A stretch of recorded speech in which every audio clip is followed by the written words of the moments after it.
Namuuliza Mheshimiwa Waziri Mkuu aje azungumze kwa wakati huu. Kwa sababu ya hali ya anga ndio tukubaliana kwamba badala ya kuendelea na ratiba jinsi ilivyokuwa, sasa tuingilie mara moja kwa kipindi cha mazungumzo. Mheshimiwa Waziri Mkuu.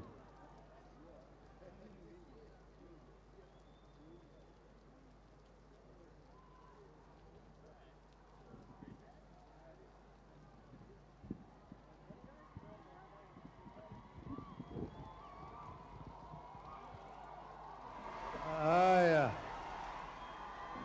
Mheshimiwa Rais wa Jamhuri wa Kenya, Mheshimiwa Makamu wa Rais, viongozi wote wamefika hapa na wananchi kwa jumla.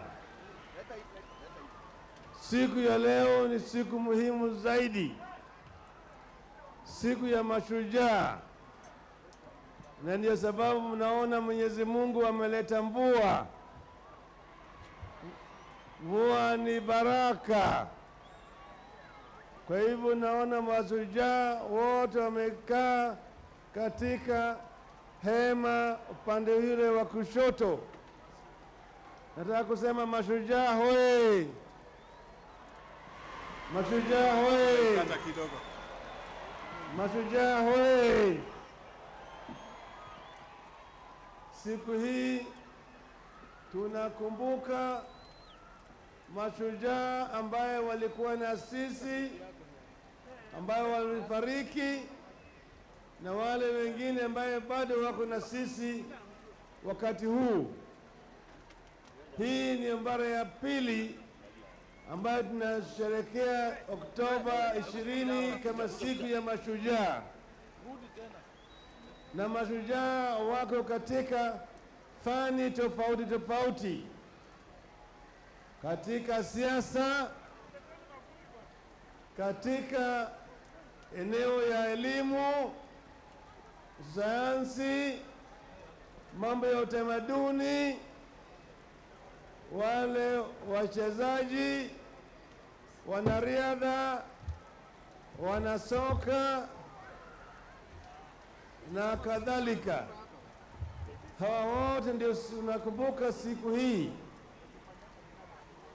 Leo tunasherehekea siku hii wakati jeshi letu iko inapigana na majambazi ambayo wameleta hasara kubwa katika nchi yetu. Wakati huu majeshi wetu wako vitani, wanapigana na wahalifu na wale ambao wanaitwa Al-Shabaab, ambayo wamekuja katika nchi yetu, wameteka watu nyara, wameua watu, wanataka kuharibu uchumi wetu. Kwa hivyo tunakumbuka wanajeshi wetu wakati huu ambao tunasherehekea siku ya mashujaa. Wengine wajeshi wetu juzi walikufa kwa ajali ya ndege ya Panka. Tunasema pole kwa jamii wote ambao wameifiwa, lakini wajeshi wetu wameonyesha ujasiri kabisa kupigana na wahalifu, na leo hii wameteka mji wa Ras Kamboni kule Somalia, ambayo imekuwa ni makao makuu ya Al-Shabaab. Tutapigana na Al-Shabaab mpaka tuhakikisha kwamba salama imerejea katika nchi yetu. Hakuna mtu yeyote ambaye atakuwa na ruhusa ya kuingia katika nchi yetu na kuleta fujo katika nchi yetu. Wataona kwamba Kenya iko. Kenya ni nchi ya mashujaa. Kenya ni nchi ya Dedan Kimathi, nchi ya Jomo Kenyatta, nchi ya Jaramogi Oginga Odinga, nchi ya Tom Mboya, Masinde Muliro, Ronald Ngala, Koitalel Samoei, Mwindi wa Mbingu, wote ni mashujaa, miongoni mwa mashujaa wa nchi yetu. Kwa hivyo sisi kama wale ambao tuko hapa tuna jukumu ya kulinda mipaka yetu yote na kuona kwamba Kenya imebaki salama na imebaki kama Kenya kwa vizazi ambao wanakuja huko mbele. Kwa hivyo tunasema shukrani sana kwa mashujaa kwa kazi ambayo walifanya nchi yetu siku ya leo. Tuko na shida ya kiuchumi wakati huu. Bei ya bidhaa ziko juu, thamani ya shilingi imeshuka, lakini tuna dawa. Na sisi tuna dawa ya kutibu yale magonjwa yote na tutatibu. Kwa yale machache nasema pongezi sana kwa mashujaa wetu. Asanteni sana.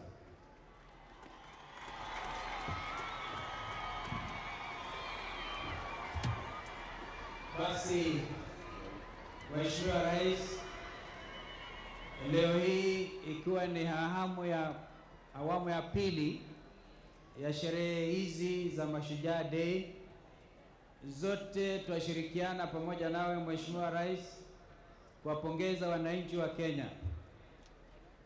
Na sasa hivi, kabla ya kukualika kwa heshima yako, naomba tu nikubaliane na matamshi ya Waziri Mkuu kwamba wakati nchi inapambana na magaidi, kwanza tuwapa heko wanajeshi wetu. Tunajua wana ujasiri wa kutosha. Tunajua kwamba wamejiandaa kuhakikisha kwamba nchi inalindwa. Hakuna nchi, kama alivyotangulia kusema mwanzilishi wa taifa hili Mzee Jomo Kenyatta aliposema, hata nchi moja ya Kenya haiwezi kachukuliwa na yeyote yule. Sasa hivi wakati tukiwa na uadui huo, yangu Mheshimiwa Rais ni kuuliza kwamba tuonyeshe umoja wetu kama wananchi, kama vile hata jana kwa bunge yenyewe imeonyesha kwamba iko pamoja nawe kama Commander in Chief of the Armed Forces, of the Defense Forces of the Republic of Kenya. Nataka niwapongeze Jenerali Karangi na wenzake kwa vile wamejiandaa vilivyo. Kwa hivyo Mheshimiwa Rais, ni wazi kwamba hata msimu wa mvua wenyewe umeingia vizuri sana. Tunamshukuru Mwenyezi Mungu. Ni wakati ambapo wananchi wanataka kupanda, na najua kwamba Wizara ya Kilimo tayari imeanza kuhakikisha kwamba wananchi wanapata planting seeds, ili kwamba iwe kwamba vile ambavyo ilitangaza mwezi Mei, janga la njaa ilikuwa imekumba nchini, wakasema hili ni janga la kitaifa. Mheshimiwa Rais, twakushukuru, lakini sasa vile mambo yalivyo, ili tusiwe na janga lingine, najua kwamba umewekelea mkazo zaidi swala la kufanya irrigation kwa mashamba yetu.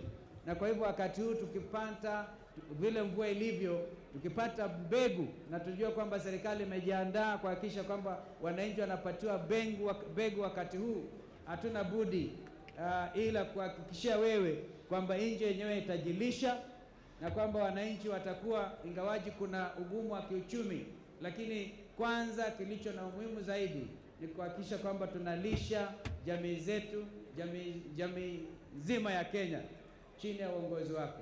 Kwa hivyo Mheshimiwa, tunakupongeza, na tunajua kwamba vile wapiganiaji wa uhuru walivyokomboa nchi hii, ndivyo sasa hivi mashujaa wengine bado wanazidi kudhihirisha wazi ushupavu na ukakamavu wa nchi yetu. Kama vile wanariadha wetu walipoenda South Korea, dunia ilikuwa imeanza kutetemeka. Hata Mfaransa mmoja akainua mikono akasema ni kazi bure kukimbizana na wananchi wa Kenya.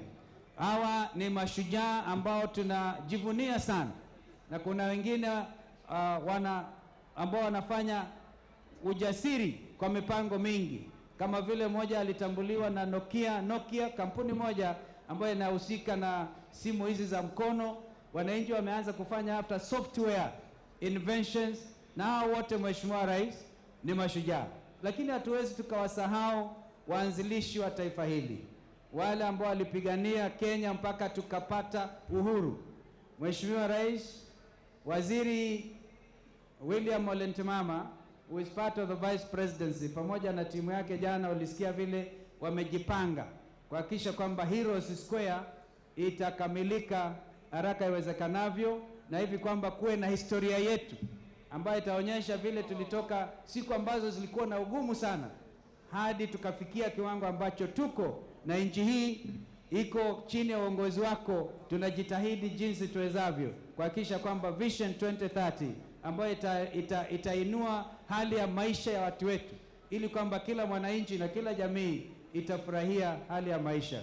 Mheshimiwa Rais, nikubali nikusema wewe sasa ni shujaa wa Kenya hii. Kwa haya matamshi, na waomba tusimame tumkaribishe Mheshimiwa Rais ili atoe hotuba yake muhimu sana kwa siku hii ya maana sana. Jameni, sasa mvua imepungua, kwa hivyo tupige makofi ya kweli. 1 2 3. Mbona ampigi kule? Tena. Mheshimiwa Rais. Tena. Mheshimiwa Rais. Welcome. Thank you, Your Excellency.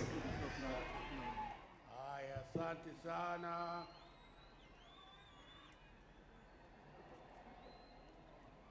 Fellow Kenyans, I am pleased to join you for the second Mashujaa Day celebrations since the promulgation of our Constitution. This is a day when we reflect on our history and dedicate ourselves to deliver to future generations the aspirations of our nation's founding fathers. It is an opportunity to take stock of where we are coming from, where we are, and where we are going. On this occasion, we recall our history that is full of our people's collective and personal efforts and sacrifice. We remember with gratitude the heroes of our freedom struggle who made themselves sacrifices so that we may attain independence. We salute the gallant efforts of the first leaders of independent Kenya who laid the foundation for our socio-economic development. We hail the many heroes and heroines who over the years have continued to render exemplary service to our nation. At this juncture, I would like to pay tribute to two outstanding Kenyans who have recently passed on. The Nobel Peace Prize winner, Professor Wangari Maathai, will be remembered by Kenyans and indeed the rest of the world for her immense contribution to environmental conservation and protection of human rights. Dr. Margaret Ogola was an accomplished pediatrician and award-winning author. Her books were a positive influence to thousands of our high school students who studied them as set books. Moreover, her medical work with children impacted by HIV and AIDS was indeed commendable. I urge all of us to honor the memories of these fallen Mashujaas by playing our respective roles in nation building. It is also vital that our children grow up understanding our history. Therefore, the history and civics of our country should be taught to all students throughout the education system. So, fellow Kenyans, every generation produces its own heroes and heroines. In our time, we have many shining stars in our midst. These include our sportsmen and women who have continued to fly the Kenyan flag high at international competitions. Recently, our athletes made us very proud at the World Athletics Championships, where Kenya came third after the USA and Russia. Our national anthem was played so often during the medal award ceremony that those present and the millions who watched on television may have started to know it by heart. Our marathon runners have continued to dominate international races. I particularly commend Patrick Macau for recently breaking the marathon world record in Berlin. Our swimmers and volleyball players have also done us proud in recent competitions. I call upon our sportsmen and women to use their positions as role models to inspire and influence our young people to greatness.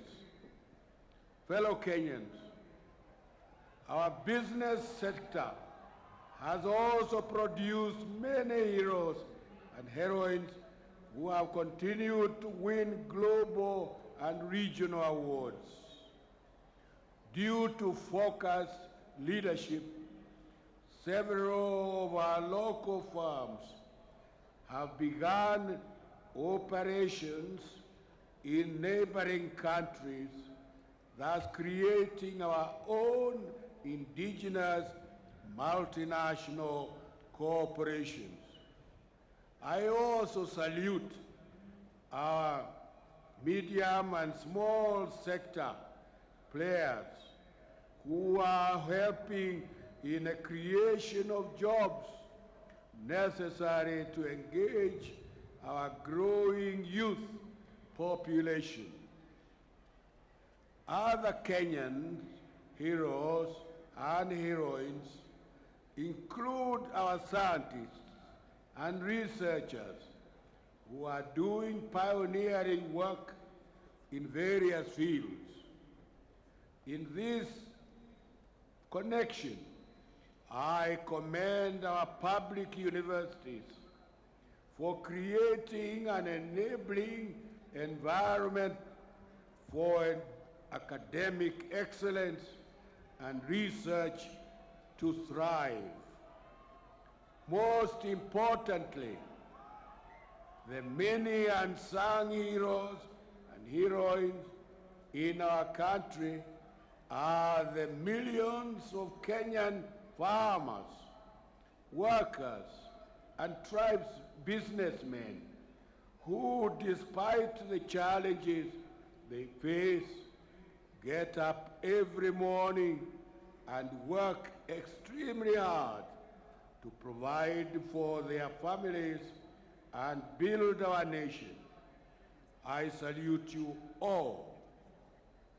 Fellow Kenyans, as we celebrate Mashujaa Day, I am aware of the challenges Kenyans are facing as a result of increased inflation and the depreciating exchange rate of the shilling. Although some of the factors that have influenced this situation are external, we are committed to do our best to deal with the issues that are local.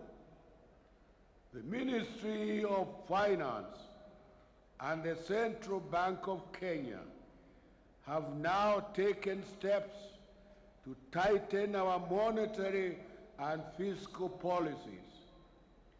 The measures taken include the lowering of the foreign exchange exposure limit of commercial banks, the raising of the central bank rate, and the immediate review of government expenditure to cut back on non-priority areas.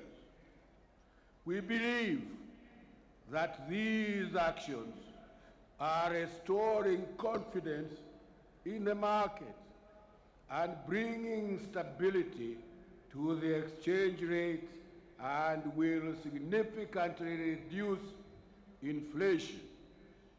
I would like to state that our economic fundamentals remain sound.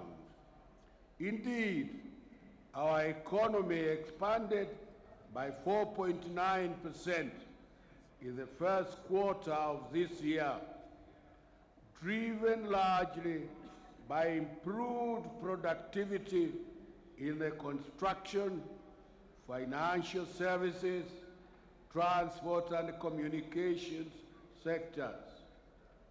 This performance was higher than the 4.3% realized during a similar period last year.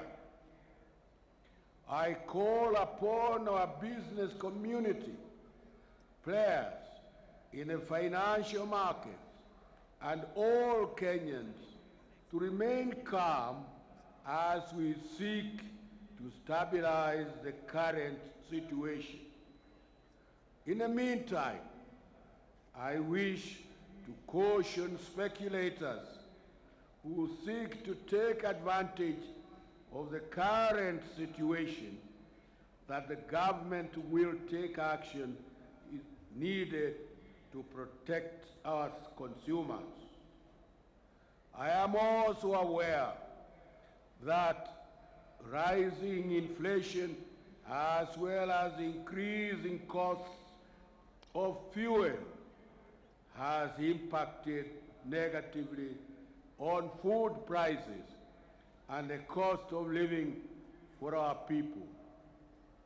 I wish to assure Kenyans that the government is taking both long and short-term interventions to make life affordable, especially to the low-income groups in our country. These measures include the removal of duty on imported staple foods, the importation of more food into the country as we await local production will help stabilize food prices. Equally important, the government is giving farmers in range lands 700 million shillings to grow sorghum, millet, and cassava, among other traditional crops. These are the crops that can withstand and adverse weather conditions and thus thereby help us address the challenge of food shortage. Subsidized fertilizer will also be supplied to farmers. The Ministry of Agriculture already has in stock enough seed and fertilizer for purchase by the farmers. The government will be investing 4.8 billion shillings to ensure availability of fertilizer. We will also be establishing a permanent fertilizer and seed fund to address concerns of farmers in the long term. The government is also taking other concrete steps to take our domestic food production more efficient through mechanization and a deliberate shift from rain-fed to irrigated agriculture. Fellow Kenyans, turning to other sectors of national endeavor, the government has continued to place emphasis on infrastructure development. These include ongoing efforts in road construction, air and rail transport, civil works, as well as investment in information and communication technologies. With these efforts, it is anticipated that more Kenyans will be able to participate in economic activities at relatively lower costs and unleash the untapped great potential of our urban and rural economies. In the roads subsector, we have recorded impressive progress over the last few years. More works will soon be undertaken, among them the Lamu Port, South Sudan, Ethiopia Transport Corridor. This second transport corridor is an economic development corridor which will open the vast areas of northern and eastern parts of our country, as well as some parts of the coast region. This is in addition to providing a link to Ethiopia and southern Sudan. With regard to development of information communication technology, the government has put in substantial investments to accelerate growth in trade and transfer of knowledge and technology.